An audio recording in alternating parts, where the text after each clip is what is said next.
LSD does all kinds of strange things to your mind and perception, but it is somewhat reluctant to produce what I call true hallucinations.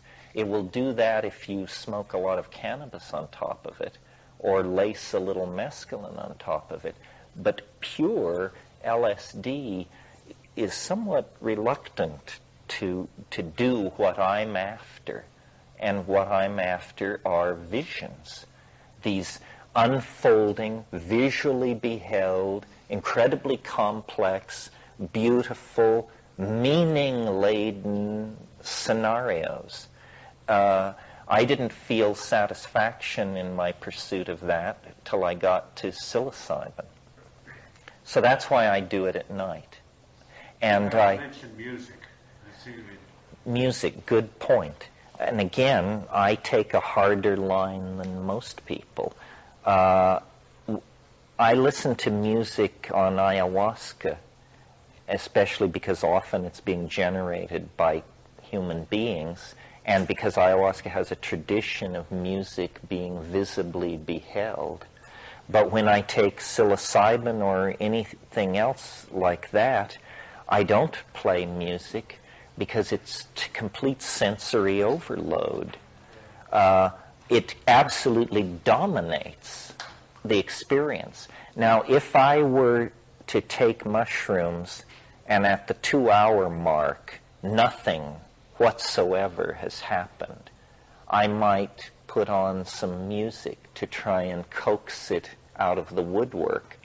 But at the 2-hour mark, it should already be raging.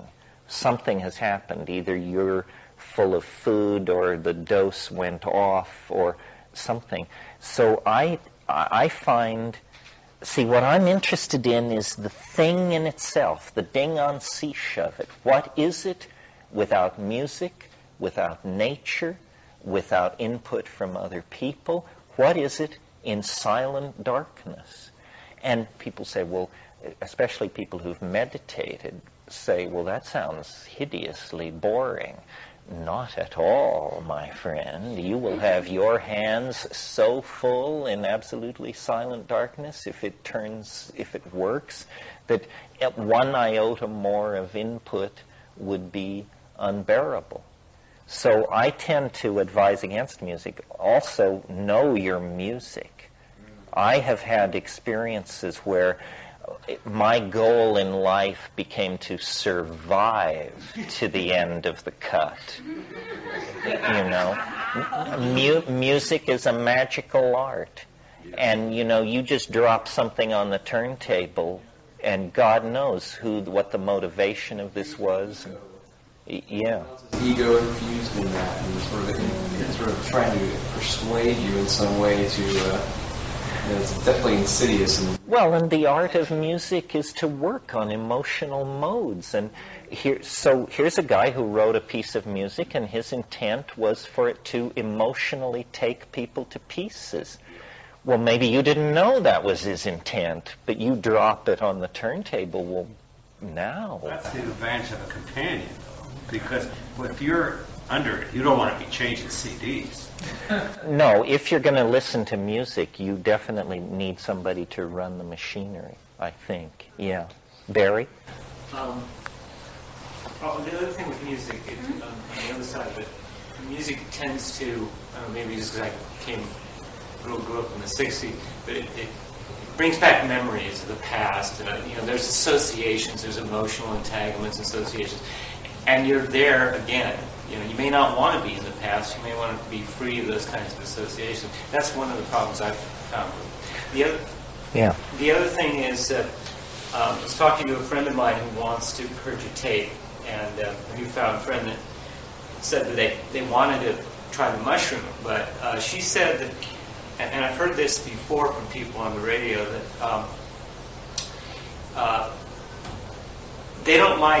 they think it's going to be like LSD, and they don't want to go inside and go through all this introspection where kind of LSD has that psychoanalytic edge to it, and go into their heads and especially if they may be, you know, in a depression or things are not going well, they don't want to take it, and they feel like they have to be sort of liberated from all their problems before they can take it, because they don't want to get into any dark, deep places. When you say you're after hallucinations, is it more external and it doesn't matter what your psychic state is inside? No, we've dealt with setting. Now let's move, following your question, to set. No, that is the question. What should you be like before you take it? And again, opinions differ. In my opinion, you should be in a state of reasonable psychic equilibrium. You should. I know it ain't easy. It's how many seconds a year do you qualify? But nevertheless, like for instance, I would never take it in the middle of some incredible emotional upheaval with my partner or something like that, because it's just crazy making. So you sort of have to have things a little calm down. And then what I always do, and this is just my preference, and just my preference, is I always throw the Ching. And because it's saying, okay, I think I'm ready, I think the set is okay, I think the setting is okay, now let's get some input. And the I Ching, a surprising number of times, I've thrown the hexagram, I can't remember which one it is, it's the only one that says, inquire again of the oracle if you possess constancy and something else. So in other words, if the auguries are negative, I don't proceed with it. Then another issue we haven't dealt with, sort of back on the other side, is inside or outside. And people say to me, you don't do it outside, you don't do it in nature. Well, at the quantum mechanical level, there's even nature inside my apartment. Nature is everywhere. It's space, time, and energy. It would be nice, I agree, and when I take it in nature, I take lower doses for two reasons. First of all, I'm going to work largely with my eyes open. I'm going to be looking at things. A nature trip is a looking at things trip. And the other reason I take low doses in nature is because sure as hell some wild hair thing is going to happen. You're going to be taken prisoner by naked people, or a ranger is going to ride up and demand what is going on, or just the crazy things that go on, unless you happen to own several hundred acres of nature that's well patrolled, and then you can maybe have some confidence you won't be bothered. I know somebody who took LSD and was in nature somewhere in the Hunt country of Virginia and found themselves being booted off the property by Jackie O. I couldn't have stood that myself. So, and so I do it inside. And then the other thing I do, and again, it's just years of experience, but my preference and relates to my other drug habits, is I always have cannabis, and ready, rolled and ready. And it's navigational aids. I use it in two situations. If the state is reluctant to appear, usually a large hit or two of cannabis will carry it through. Or if you get into some place that is completely intolerable, you can do a number of things to shift your physiological equilibrium, but the least obtrusive and disruptive is to just smoke cannabis. And then the third application of cannabis in that situation is if you have come over the peak and are started down and you still want to stay up there, cannabis will usually somewhat extend the situation. So again, what would you say to people who say, LSD drives me crazy? I go through these incredible moral dilemmas. And say, don't take it. Yeah, don't take it. I'm tearing my psyche out with my fingernails, and I don't want that. I want the elusive. I don't want to have to go inside like that. I want. No, I think LSD is abrasively psychoanalytic. So, mushroom, DMT could be more outer directed to hallucination. No, it seems like this to me, that somehow LSD talks about who you are, and maybe that's good and maybe that's bad.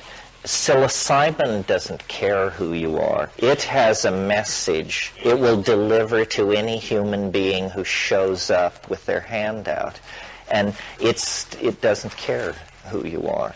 So and DMT, it's so brief. The idea of formulating and dealing with a personal dilemma in DMT, it would have to be some really overwhelming dilemma, because it's just saying, no, look at the view. This is about the Grand Canyon, not the tourist who's visiting the Grand Canyon. There's another aspect of psilocybin I find almost every time I do it, I get incredibly telepathic. I start having conversations with people that are physically there. Or if they are physically there, you can hear them in your mind. And then it's almost like there have been times when it feels like we're on the same energy wave, and we're both riding it simultaneously. Yeah, all of these things go on. And, simple rules that should be obvious, like don't, clean your apartment before you get loaded. I mean, it's a symbolic gesture. Oh, for cleaning it? Well, take them, clean it, come down, then trip. I don't mean clean it while you're loaded. No. That would be. If you smoke marijuana, like you say, as a Buddhist, you're going to want to clean, and you'll end up remodeling the whole house before the day's over. Well, it may be the only creative thing you've done that month. So, basically, I think you can tell from this conversation, it's something you learn your way into. It's very complicated. You have many drugs, many sets, many settings, many dosages, conceivably even some combinations, although I'm not big on combinations. I'm going to say that alcohol is not a very good ally with psychedelic substances in my eyes. I mean, people do that later coming down at the end of the trip having a beer or something, or, light alcohol is a different thing, but people, they get drunk and they... Yeah, I would never do that. Twisted, uncomfortable situation. What about Hamlet with you guys? That's a controversial thing. A number of people do it. One of the hardest evenings I ever spent was that combination. And I will never do that again. But I haven't been able to line up too much support. The question is, what about combining Pagamen harmala with mushrooms, with Stropharia cubensis? Now, what happened to me was I took half a dose of mushrooms, which for me would be 2.5 grams. I took 2.5 grams of mushrooms with half a dose of ayahuasca. And it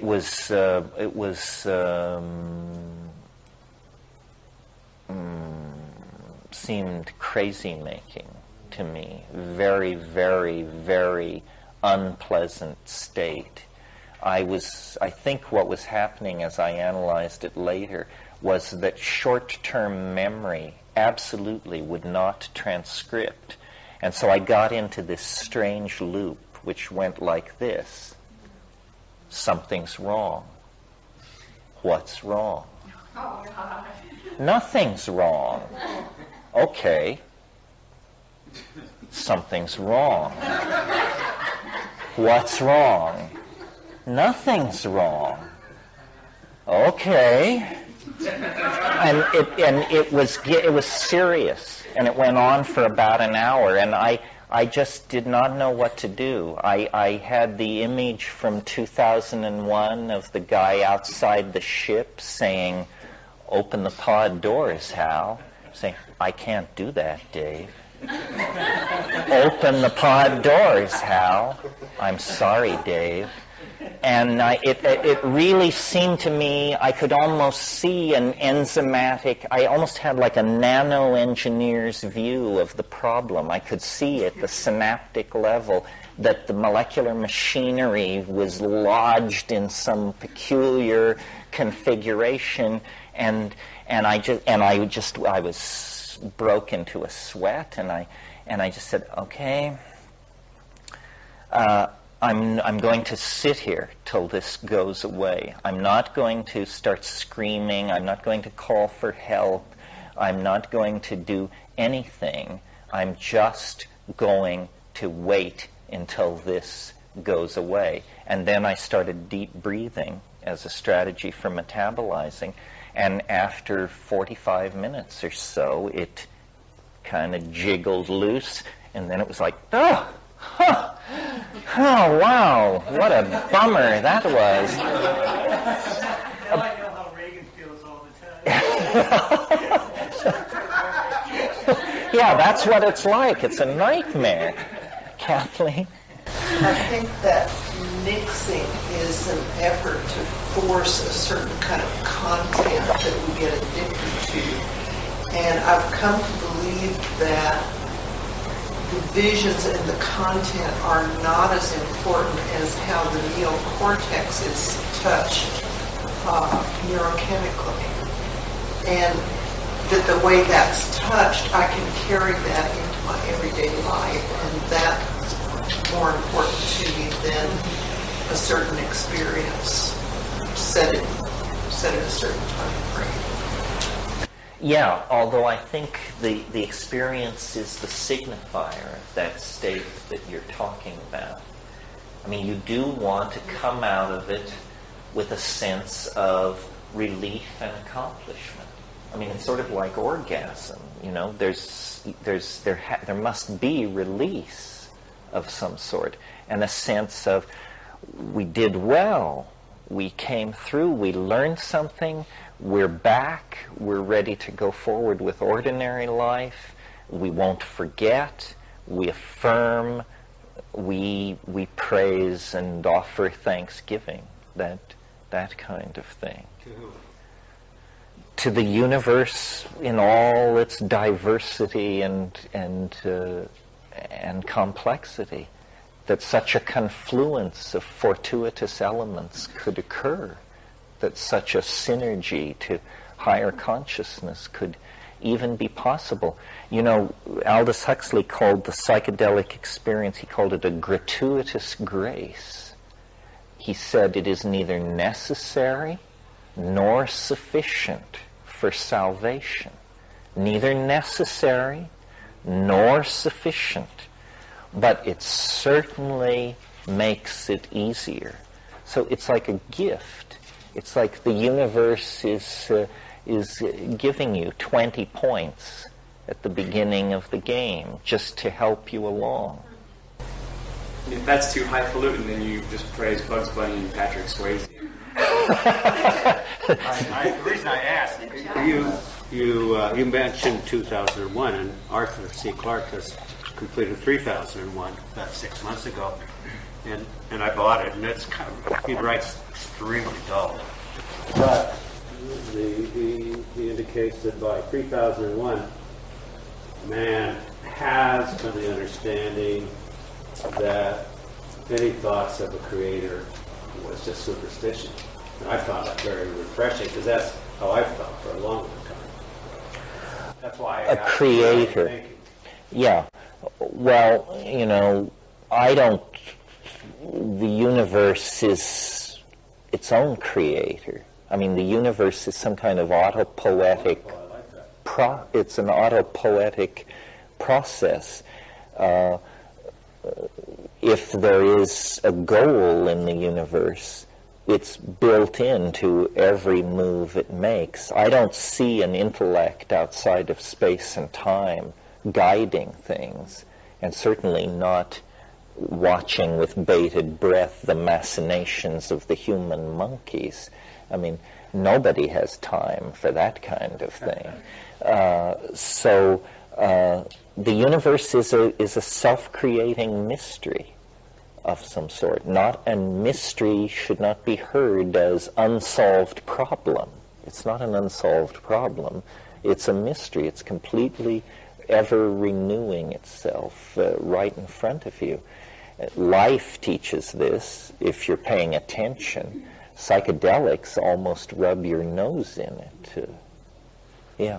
Terence, I wanted to talk a little bit about the relationship between the psychedelic state at hallucination and rationality, because you say you're a rationalist. This is an interesting question for me, especially in terms of bringing, as you said before, the object is to bring something back. Well, you can have the visions, but if you're going to bring it back, then you have to go through some sort of thought process that is closer to left brain thinking. I'm sorry, left brain thinking, than the full-blown, consciousness. You mean you have to reduce it to its elements? Yeah. So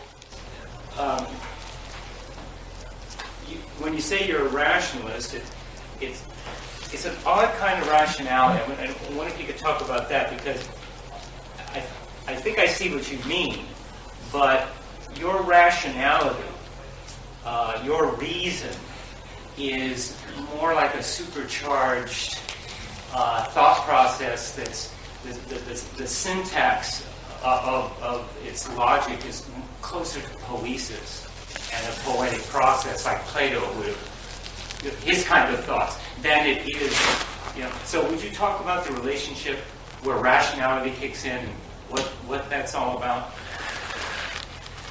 Well, when I say I'm a rationalist, I mean that I guess I trust but verify. Everything is to be tested. Nothing is to be taken at face value. Certainly nothing is to be believed in. The reason I even found psychedelics was because I was following rumors of effective force for spiritual breakthrough. And when I followed it to its source, there was spiritual breakthrough. At other times, I followed other rumors of spiritual breakthrough, and when I got to the source, I found a public relations agent and a con artist or something like that. Reason is simply the desire that things have some kind of local logic adhering to them. I mean, if the universe is not rational, it's also not discussable. And, maybe the universe isn't rational, but in that case, this discussion and all others have been completely superfluous. Reason is not to be confused with scientific method. Scientific method is a very locally generated cultural artifact with a very limited intent. But reason is the idea that A is not B, here is not there. Now, of course, you can say, well, this kind of reason breaks down in quantum physics. Yes, but then there's much dancing around the campfire about that. And still somehow reason remains a player even in the presence of non-reason, because it's measured back against the standard of reason. Question: when you're in this full-blown experience, is there some element, however vestigial, present, or is it just totally gone? And then how do you translate from that non-speakable state to being a scholar, being able to communicate it rationally? How does that work? Well, I think you have to have a lot of metaphors gathered on this side of the frontier. In other words, someone who's never been anywhere, never read anything, never done anything is going to have a much harder time with DMT than someone who can command the complete canon of Western art, can refer to certain mathematical objects, knows certain musical forms, is familiar with structural linguistics, has a working knowledge of geology. In other words, your intellectual toolkit needs to be full of adjectives, metaphors, models, and possibilities. And then you can say of DMT, well, it was like the Sistine Chapel altar, except that instead of the kind of light you get in Caravaggio or somebody like that, there was a kind of, the sort of thing Matthias Gruenwald is doing in his Resurrection, where if somebody doesn't know what any of this is, they're having a kind of DMT experience of their own just listening to you. Because they say, what did he say? Was he say? What? But if you know what you mean and speak precisely, all these words have meaning. Sistine Chapel altar, light like Caravaggio, modified as the way Gruenwald did it, and so forth and so on. So somehow it's still an incredible flattening. I don't mean that this is an adequate tool. I mean it's a tool. I am perfectly aware that the most high-flown and hysteria-provoking descriptions of DMT I've ever been able to summon up in front of a group were complete betrayals of the real thing.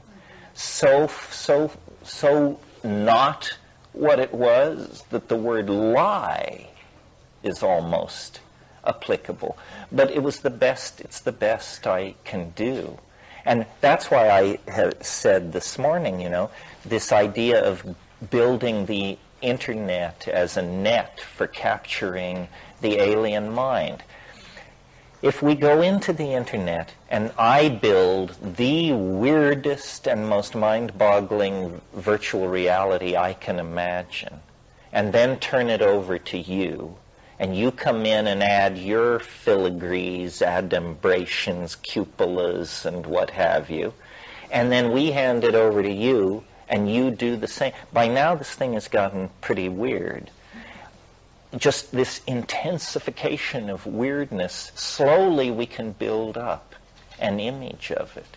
But I don't think a single person could possibly have the breadth and depth of experience to do it alone. Maybe a Thomas Pynchon or someone like that. But we're involved in a communication struggle here. We're trying to describe the unspeakable. We're trying to literally move the boundaries of what can be said and what can't be said. We're trying to push the frontiers of what can be said deeper into the domain of the unspeakable. And are we succeeding or failing? Well, that's for each one of us to judge. I know every time I smoke DMT, the first emotion I have as it fully establishes itself in my sensorium is that I have the sense of remembering what it really is and having this sort of guilt/embarrassment about realizing how hideously unfaithful I am to the truth of it. This truth can't be told, or at least not by me. I've been trying for 20 years, and I have created an object in discourse that fascinates people. But is it DMT? No, it's me doing the best I can with DMT. But I have the faith that this is not an intrinsic quality of it. It's not in principle beyond description. It's that doing it by bursting in on it, looking around, then coming down, then raving about it is a very difficult method, you know. A better method would be to incrementally, piece by piece, try to build a model that you could go back to in various states of mind. I mean, for instance, here's a frontier no one has crossed yet. Let's build the best model of the DMT flash we can build. Then let's smoke DMT inside that model and conduct a review of how we're doing. By such methods as this, we will sooner or later push the thing into greater and greater, into the light, where we can see it. Have you been able to take more back from your psilocybin experiences simply because you could stay there longer? And you've been able to take back from the DMT experience, although the DMT experience was like the compass that really showed you this is where it's at? Not only was I able to stay longer, but the state itself is easier to describe. It has elements of the DMT flash, but certain of the harder elements to describe aren't present. For example, on psilocybin, you hear a voice, or I hear a teaching voice. On DMT, I see who makes that voice. Well, now a voice is, yes, same voice. The voice is not hard to get used to. It's saying astonishing things, but that's all. It's just saying astonishing things, but it's speaking in English, and it is a voice. When you encounter the speaker as an image, you can't even think about what's being said because your jaw hangs in air in the presence of who is saying it. And you basically say, you know, I don't want to hear what you're saying. I want to look at you. You're saying you don't really get all the way there or as far as you can go unless you do DMT. It seems that there is some kind of synaptic saturation happening there or something like that. Yeah, I have heard, and I have no reason to believe it, that I've never overdosed on mushrooms or felt that I've overdosed. I've taken some enormous unweighed batches, but I've never felt that I had overdosed. But people have described to me what goes on above 35 milligrams of chemical psilocybin. And basically what people say is the hallucinations condense and freeze. And that's sounding very DMT-like. Indeed, I would suppose, and strange that we have no reports of this in the literature. I have no idea why not. But it would seem to me one could smoke psilocybin. It's not pyrolyzed. It would work. If you had chemical psilocybin and you smoked 35 milligrams of it, I'll bet you it would be very, very, very much like DMT. And why should DMT present this benchmark? I don't know. I suppose it's simply here we have a series of compounds which elicit different effects. There's going to be one that in the nature of things will be inclusive, and this is it. Now the salvanorine raises different issues. On one level, almost theological issues. You know, is this town big enough for two forms of weirdness that are apparently not the same? In other words, it took me a long time to get used to the idea that there could be one exception to the onrushing momentum of reality. The idea that alpha salvanorine is a second dispensation from reality raises the question, 3, 4, 50, 500, 10,000? Maybe reality is a far more perishable concept than we ever dared or feared to suppose. I had an experience on that wondering, it sort of baffled me. I had never died before, and I was at Timothy Leary's house, and the Lily is at the Dolphin Guy. The assistant was there, and he had some, and I thought they were snorting coke, which I thought was kind of crappy. And they go, no, it's ketamine, and do you want to try some? And I go, okay. And they wished they had coke. And anyway, there was like a few people there, and what happened is I separated from my body, and I was like over here, and my body was here. But somebody came up to me who I only met once or twice and started making conversation with my body. And I, over here, watched but I, over here, was in possession of my mind. Calmly thought, da da da. But I, with my mind over here, watched my body go through this whole rigmarole with this person and make social conversation. Hello, how are you? Why, certainly, all this stuff.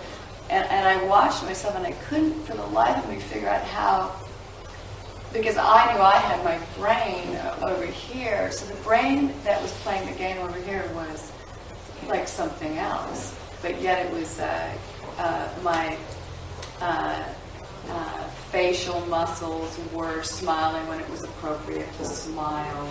My physical body did everything exactly as it was supposed to, but yet I wasn't participating one dot and didn't have any interest in participating. And I don't know, that was just so interesting to me because my mind was definitely not running that show, the physical show. Well, I think that's why they call it a dissociative anesthetic. I mean, it does disassociate. You literally are beside yourself. You can't get much more disassociated than that.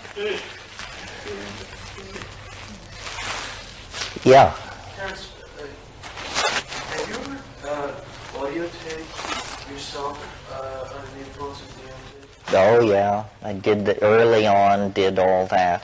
See, I thought I pursued this glossolalia that is induced by DMT, and I thought that if I could hear it for years before I could physically articulate it, and I thought that this glossolalia had some kind of magical property, and that if I could articulate it in the world, something definitive would occur, or people would become interested in it or not.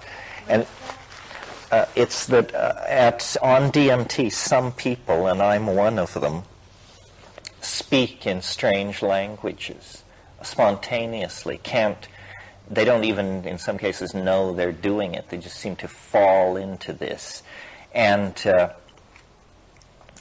it's ecstatic to do. For some reason, this is just it's what you want to do. It seems to be the obvious thing to do, to speak in this peculiar way. And at first I heard it for years, moving so fast. It was like, I called it elf chatter. And then, I don't know why, diligent prayer or something was able to slow it down, and I found I could do it. And I went out to Hawaii years ago and took a voice-activated tape recorder, and I spent a week. I took 8 grams of mushrooms every night, nearly every night for a week, and made these recordings. And what I came down with were these recordings which people find extremely alarming to listen to. They hear it and they just are convinced. They're not like... It's not like, well, it just makes people think you're crazy. They just say, okay, so you were sitting in a tent halfway up a mountain all by yourself, and what you chose to do was shriek in Nostratic for some reason. Now, I still think that the secret of the psychedelics, or the point of all this, has to do with the language. That, first of all, ordinary language, as we are using it here is a very bizarre behavioral pattern. I mean, when you deconstruct it and think about it, first of all, just notice other animals don't do this. Dolphins, honeybees aside, they don't do what we do. There are no Miltons among the honeybees, I think. So what's happening is we have thoughts. We want to share these thoughts.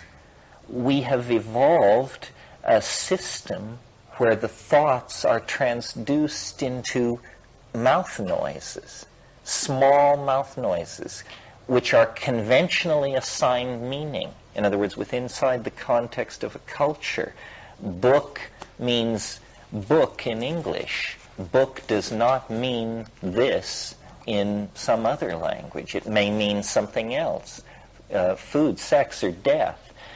We assign sound signatures to meaning. We then make these sounds with our mouths. A pressure wave moves acoustically through the air. It enters the ear of the intended listener.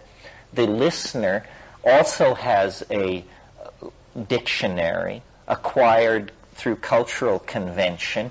The incoming acoustical signals are downloaded. The dictionary is looking them up. If the dictionaries match, then we say understanding is taking place. No two dictionaries are exact.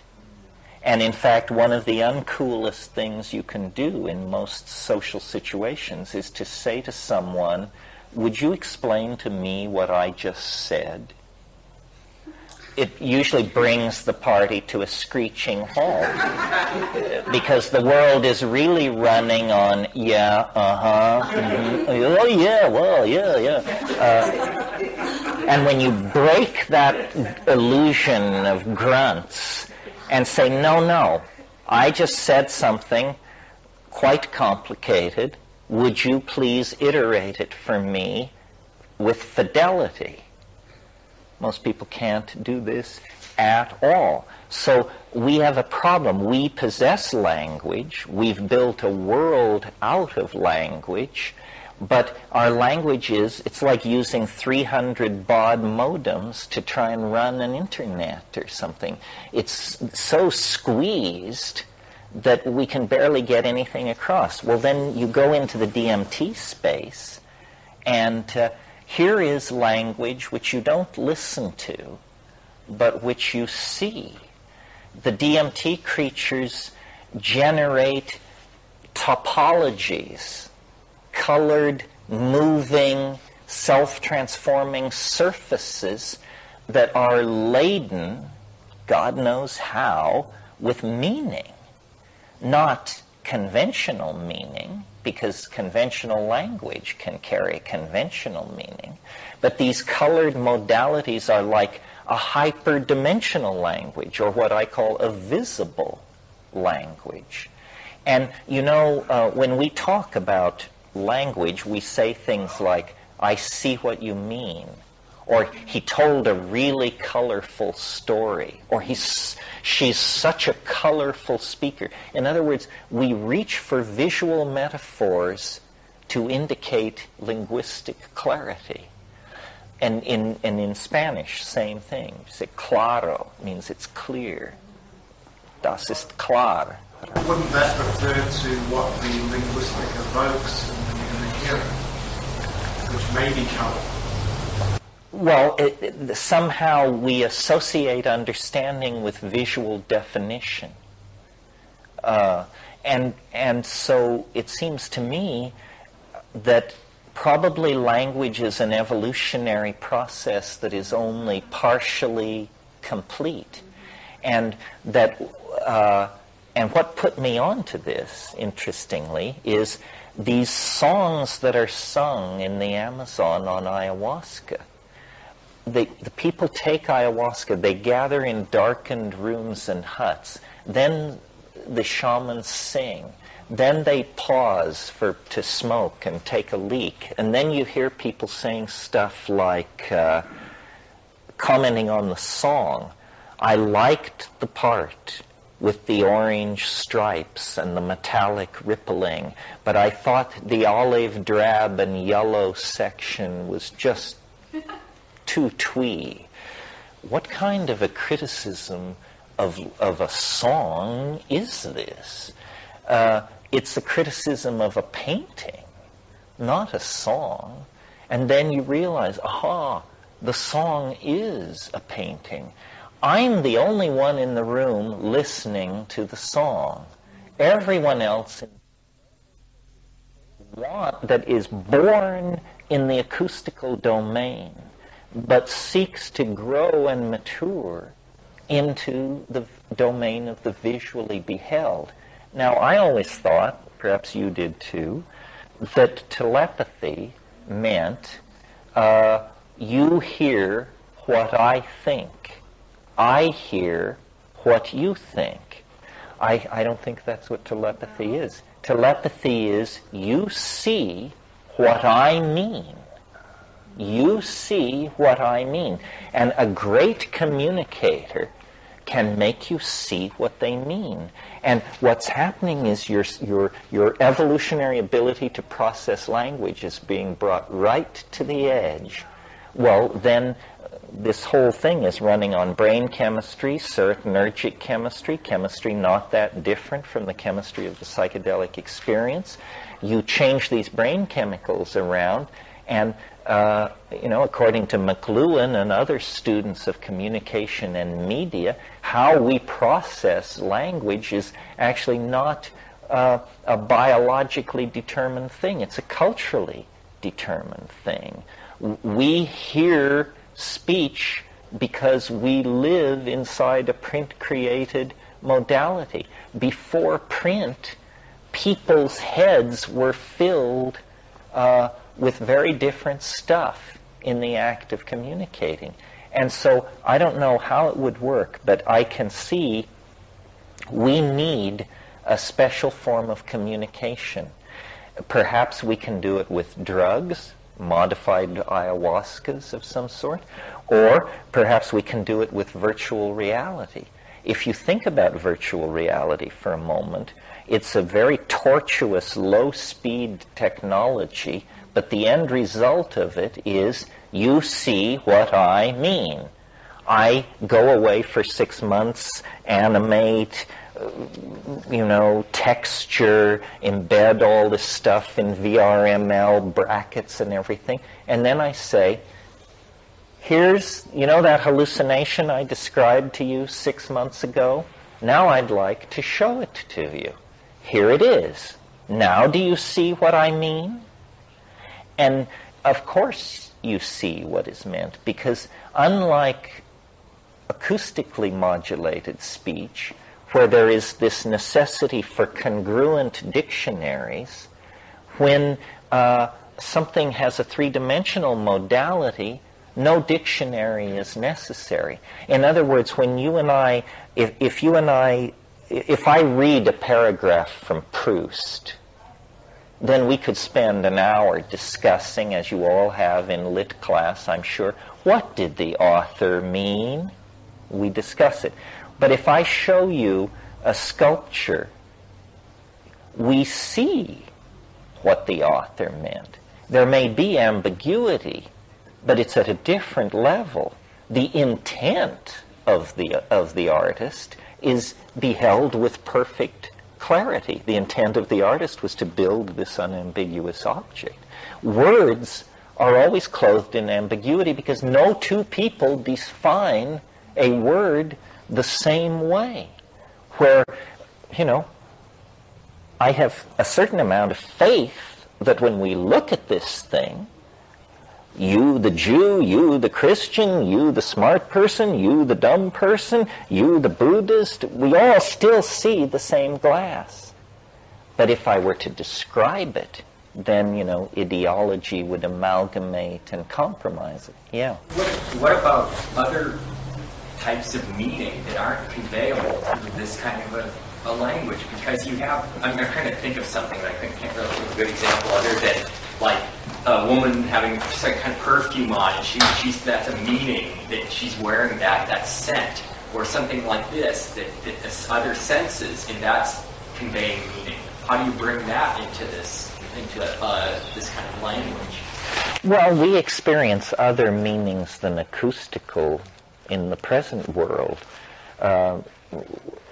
Works of art which are static. I don't think a visible language will replace all other forms of language, but I certainly think that if perfected, it would become the dominant modality. See, I think that language, that it's hard for us to talk about this issue in English because there's a stupid thing going on in English, which is the word language is used interchangeably with speech. We should have a vocabulary that always distinguishes whether we are speaking of language, the abstract notion of communication, or acoustical speech. Language is very, very old in human beings, in nature. Honeybees do it, dolphins do it, birds do it, bees do it, everybody does it. Verbal speech was invented yesterday by somebody in Africa, no less than 40,000 years ago. It's as artificial as the bicycle pump or the espresso machine. It's not part of the animal body. It's not part of the animal heritage. We communicated for 1 million years without verbal speech. We grunted, we groaned, we shook each other, we looked in each other's eyes, we pointed, we danced, we memed, we did all these things. Granted, these are low bandwidth forms of communication. Well, then the evolution of media reached a point where some genius thought of coding, the key concept. He said, I'll make the sound orange, and when I make that sound, you think of the fruit. Now let's try it. Orange. Picture of fruit appears. Okay, now let's not do it for 24 hours. Now we'll try it 24 hours later. Orange, the fruit appeared. Say, what an interesting game. And it was simply a game. It was, and then once invented, its obvious utility caused it to spread like the growth of the internet. First of all, it worked in darkness, speech. And it was a dark world, the Paleolithic, Suddenly people didn't have to go to bed at nighttime. They could talk. They could tell stories. It also it is the first one-to-many form of media. Politics is born. Speeches can now be given. And people can, large collective enterprises can be undertaken. But it's a tool. It's a technology, perhaps the most successful technology ever put in place. I mean, what a trick. You just use your throat muscles and the ambient air, and then a lot of coding. There's a huge amount of code behind it. Not only the definitions of all these words, but the syntactical connections, the grammar, all of that makes it work. And with the invention of language, somehow we cross out of the animal mind, the invention of speech, I'm sorry, my own error, as I stated. With the invention of speech, then somehow we cross out of the domain of the animal mind, and speech accelerates all other forms of cultural change. I mean, it's like supercharging the cultural system, and it leads instantly in geological time to religion, science, philosophy, and further adumbrations of the communication enterprise. The next great leap being writing and reading. And if you analyze writing and reading, they are not the same thing as speaking, but they are hellaciously complicated behaviors which human beings can be taught to do. And, you know, people say dolphins communicate and dolphins have speech and honeybees and this and that, but no one has been nuts enough to dare to claim that they read and write. In that domain, we stand preeminent on this planet. Dolphins do not read or write. And so what is writing? Well, writing is the symbolic downloading of sound into a visible domain. So suddenly, again, the program of visible language. Writing is an intermediate phase between, you know, VR by thought and simple animal or primitive human speech. But again, the path forward is clearly by pushing the communication process toward the visible. Once we can write things down, history becomes possible. The database of the species can be expanded beyond the memory capacity of single individuals. And again, an enormous kick in the rear end for progress, variability, so forth and so on. So when you analyze the acceleration into history and the technological forces that have driven it, it's always been about accelerating the communication process and making it more visually immediate. And you know, now with the ability to understand this, we're also potentially able to do something about it by actually directing the evolution of communication technology in this direction. Yeah. Can I just get one question before we break? I've always been confused about this. When you say that we can better communicate without language, what about art forms like poetry or, Shakespeare, where the point is, what it's about is the words? And they get to a point where you can say they're words, but they're not words in the same sense as a laundry list is, because they're infused with grace. What about, it seems like language can do some things and some things that a picture couldn't do. Oh yeah, I think, yes, that art, it will be an art, you know. It always has been an art, but art flourishes under limitation. I mean, sort of like, here, like take black and white photography. Given that it's tremendously limited as a medium, black and white and two-dimensional, still black and white photography can move us to tears, can be as deeply and enriching and communicating as any imaginable experience of communication, but only in the hands of a master. For most of us, I think it's better to move up the ladder of fidelity and bandwidth simply because we need all the help we can get. Well, we blew through 2 hours at the speed of light. I hope this was useful to you. We'll get together this evening at 8 o'clock right here, and it will be completely different. Thank you.